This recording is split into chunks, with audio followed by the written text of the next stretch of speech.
నాకు చెప్తావు.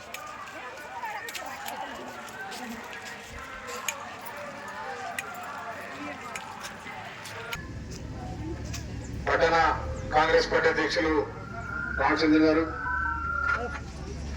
సీనియర్ నాయకులు డాక్టర్ లక్ష్మణ్ గారు, తేజ డాక్టర్ గారు ఉన్నారు. తేజ డాక్టర్ గారు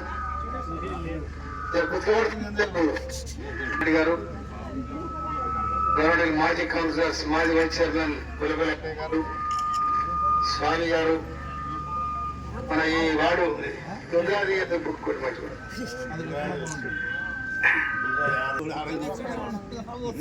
పెదవాసి గౌడకోల సంఘం పెదవాసి చాలా రాలే పేరు పేరున హృదయపూర్వక నమస్కారాలు. ఎంత సుందరకాలేనా అక్కడి నుంచి ఇక్కడి నుంచి వచ్చారా? అక్కడి నుంచి కూడా వచ్చాను. 7వ వార్డు 8వ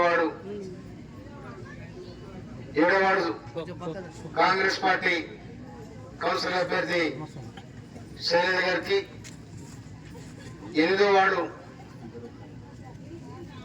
కాంగ్రెస్ అభ్యర్థి పన్నాల శ్రీవిద్య గారికి, ఇక్కడ చక్క జిల్లాల కన్నదమ్ములకు పేరు పేరున హృదయపూర్వక నమస్కారం. మనం ఎన్నికల సందర్భంలో ఉన్నాం.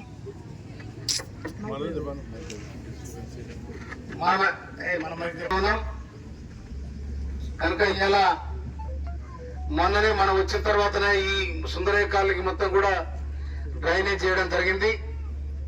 తక్కిన రోడ్డు కానీ డ్రైనేజ్ కానీ పూర్తి చేసే బాధ్యత నాదని కూడా మీకు భరోసా ఇస్తా ఉన్నాను. నేను మొన్న ఇక్కడ శంకుస్థాపన కూడా చేసిపోయినా. నేను ఒక అర్ధగంట ఆగితే కూడు రాకపోతే టెండర్ అయిపోతున్నా కానీ కూడు అయిపోయింది కాబట్టి 15 కోట్ల వర్క్ ఉన్నది ఈ మున్సిపల్ చేసేది.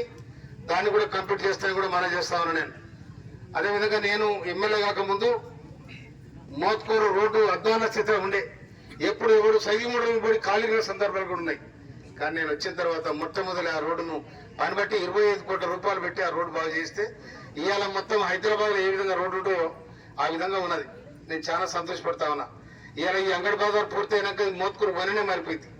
అందుకోసమనే ఏదైనా మీరు పాత బజార్ ఉండే కదా, పాత బజారు సదానందరావు సార్ ఇంటికి పోయేది, అది కూడా మీరు వెడల్పు చేసుకోవాలి. దాన్ని కూడా నేను CCSC డెవలప్ చేస్తాను కూడా మనం చేస్తున్నాను.